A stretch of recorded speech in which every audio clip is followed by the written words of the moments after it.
Hello and welcome to a Let's Play of Neverwinter Nights. I'm going to play through the original campaign and the expansions Shadows of Undernight and Horde of Underdark. Probably some custom campaigns on top of that. Reason for that is simply that out of the official campaigns, this is based on memory somewhat, but I think this still holds true. Hordes of the Underdark is the only one I would generally call a good campaign. It has some issues. I think it's a bit too generous on the magic and power it provides through equipment. But otherwise, it's a solid campaign. Shadows of the Underdark, I think it's okay and an upgrade from the original campaign. But out of these three, the original campaign probably sucks the most. It's not like it's terrible. It's more like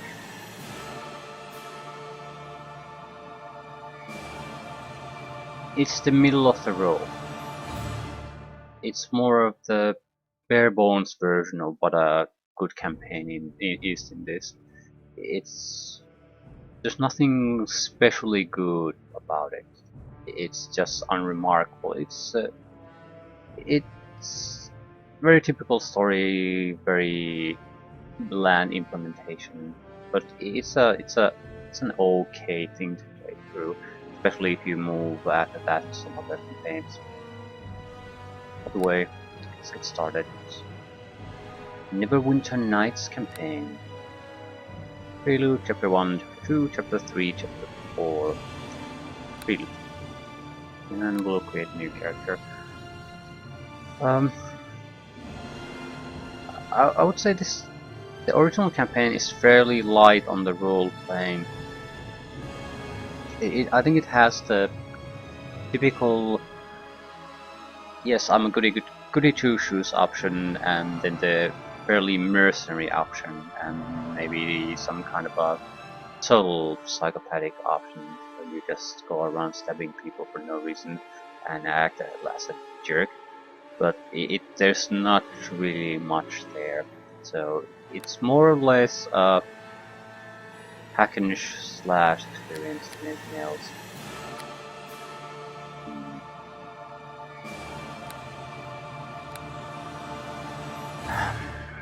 I'm not sure what to play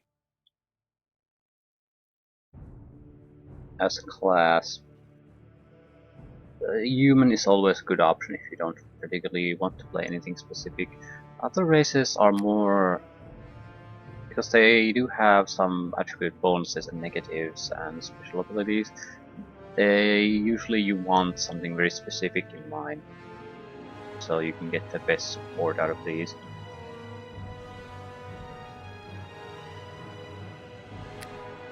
I'm not going to play a thief because some of the custom campaigns, or at least one of them, is a thief only.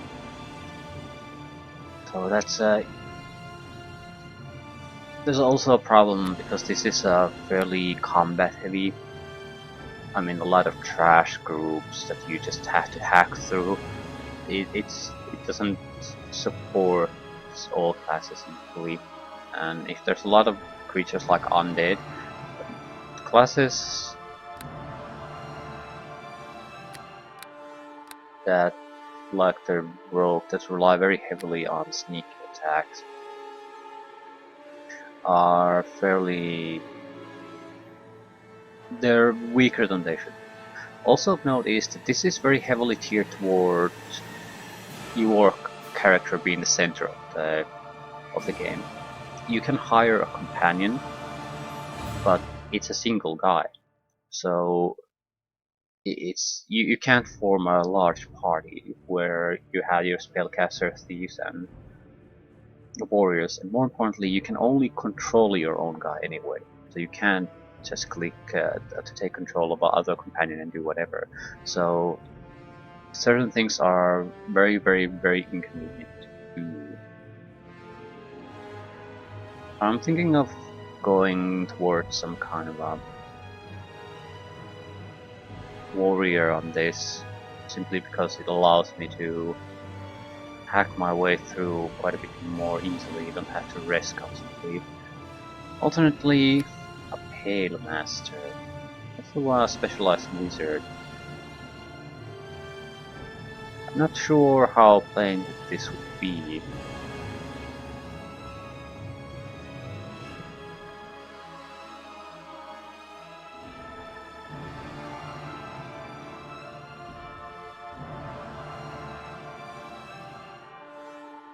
Hmm. Might be a thing. That would require a wizard or a prestige class. Can't select at start. You'll have to treat certain requirements. Arcane spellcasting level 3 or higher, so level that means third level spells. Alignment any non-good, so we could do a sorcerer too. Hmm. Yeah, that might be something. It has its weaknesses because of the heavy combat focus, heavy trash map focus of the campaign. Because you have to then rest quite frequently. But crap. No, I'll take. I think I'll play a Pale Master or something like the caster in one of the other campaigns. For now, I want to take a fairly bland option. Maybe a fighter. I say bland because fighters probably have the least option what they can do in a fight. Not they do have some special abilities and builds you can work on, so different focuses, maybe parrying focus, maybe dexterity focus, strength focus, maybe critical hit focus. So there are usable abilities like knockdowns, power attack, expertise. So it's not like exactly just point and click. I forget, but compared to the others, it's a lot more simpler. Weapon Master might be an option. There has to be recognition for the fact though that there's a limited amount of levels. We'll probably end up somewhere around 18 around the time this ends. So there's a limited amount of things we can do. But a Weapon Master would be very, very good in the sense that it relies on a lot of feats with which the fighter gets, and a lot of on critical hits. Can easily hack through certain even tougher targets. And it's at least some kind of a specialty focus. It would require us to focus on a single weapon, but we're really very, very, very good at it.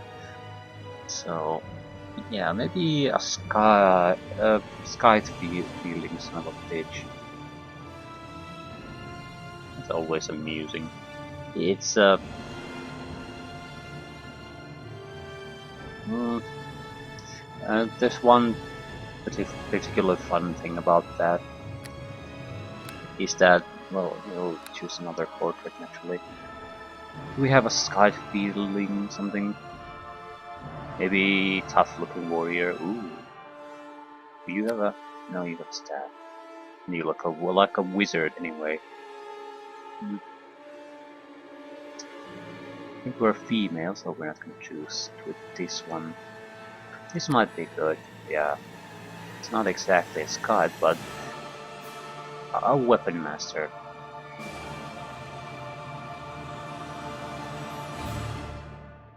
Yes. Well, we'll have to pick something. We have any female warriors? This might be, well. Ooh, Warhammer 40,000.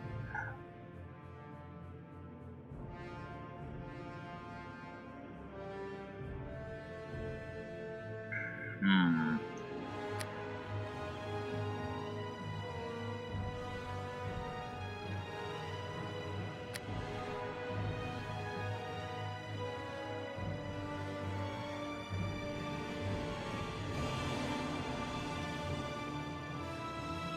It's just a picture. But at the same time, I feel it helps quite a bit if the picture gives some kind of a indication of the character's nature. That's why I sort of sometimes get stuck on choosing one. Actually, you could always keep on adding more until you find what you need, but no, I think we're gonna go with male. How about a male orc?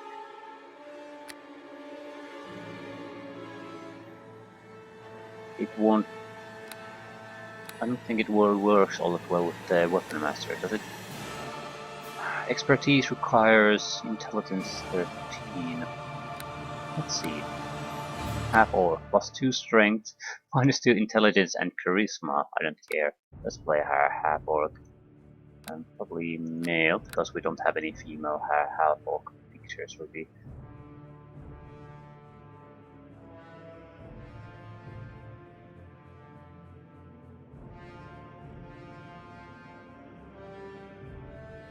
Well, we have one. He looks more like a caster or something though.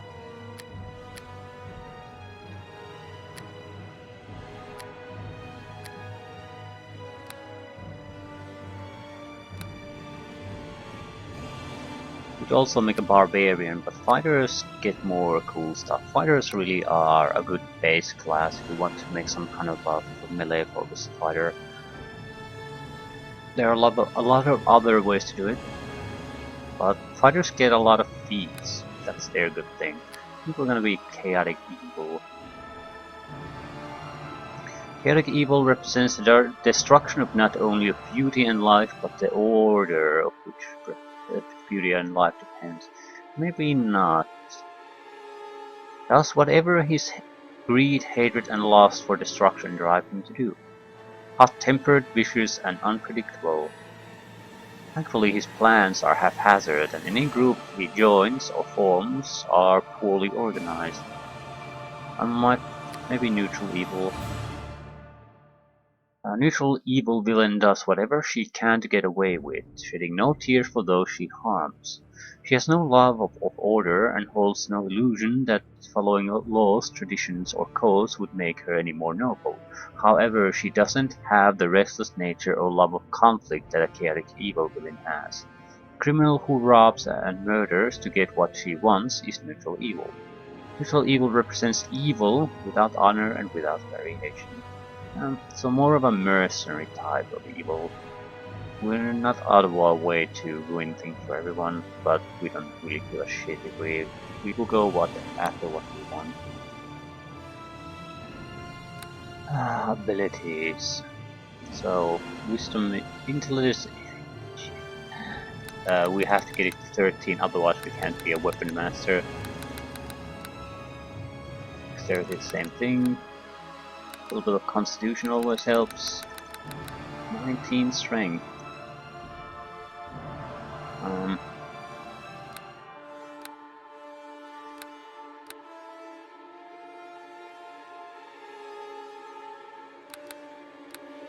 20. If we take a negative of constitution. Yeah, this is a terrible thing to do, but we're left with a single extra point. Yeah, this is a stupid thing to do, because if we intend to later raise any of these, we might as well just pick a strength point out of this and do this. I'll take more constitution.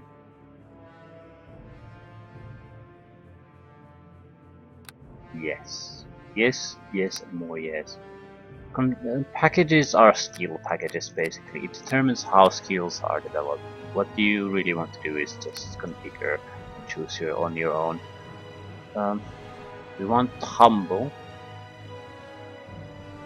You need training to use it. Basically, humble means if you it provides armor class bonuses if you get enough of it, but it provides you when you have to move in midst of enemies. It provides you a chance to evade attacks of opportunity that the enemy will get. You'll get the attacks of opportunity if you move past someone that you're not going to attack. So basically moving past, they get a free attack. without any interruption.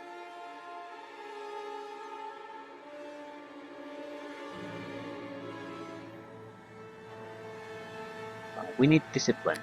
It allows you to resist combat feats like disarm, cold shot, or knockdown. We probably should take some kind of healing ability too.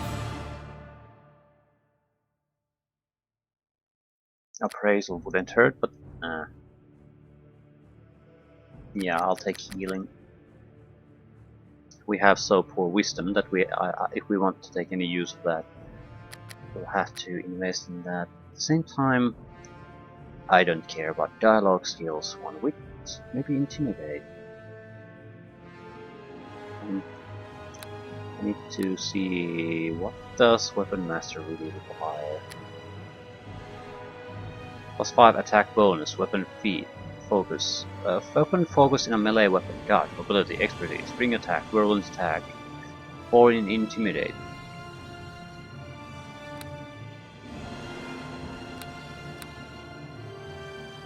So, intimidate is must. Discipline is good. I'll take Tumble, because I want to at least have the ability activated. And once we get intimidation up to the level required by the Weapon Master, we're probably going to sustain it there and start putting points in tumbling. And you, because health packs are very, very useful.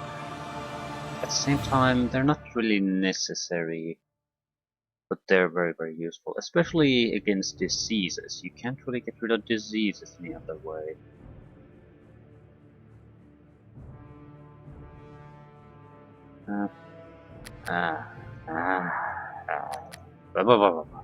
Let's not.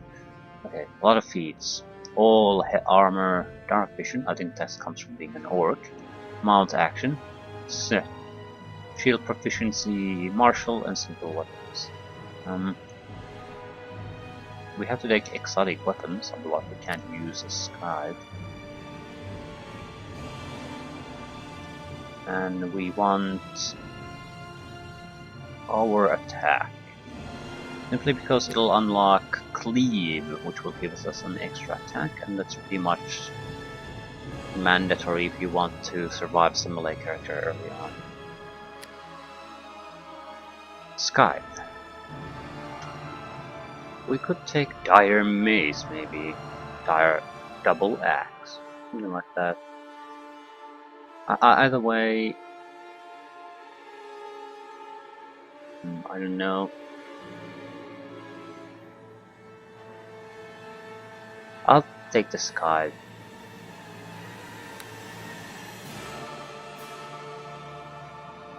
Yeah.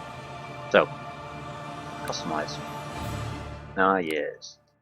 About a little bit of more of a green skin.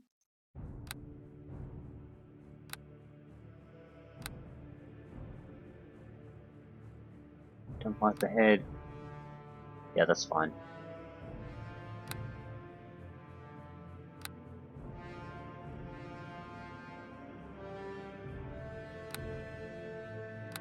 Big bodied. Sure, why not?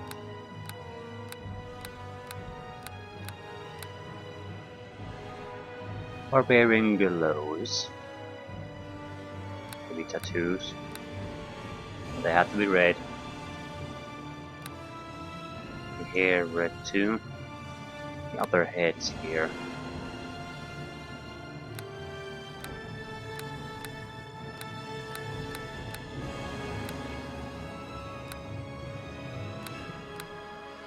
Yeah, this is fun. This is fun. So. Get on them! Attack, I say! Yeah, we're gonna use a generated name because I can't think of a single orc name at the moment. Prick Killer. Yeah. That's a terrible name, but that's what the game gave us. Prick Killer. Let's have at it! No quarter! Give it up! You ain't got a chance. I'm gonna rip your head off and make it my puppet! I think we're gonna go with this one. Ooh! Now you got me mad! Get him! I need healing! Hey, how about a hand? Well, look what we have here. Okay, oh man! You kiss your mother with that face? How about a little help? Whoa! Smah! Hmm. Rah!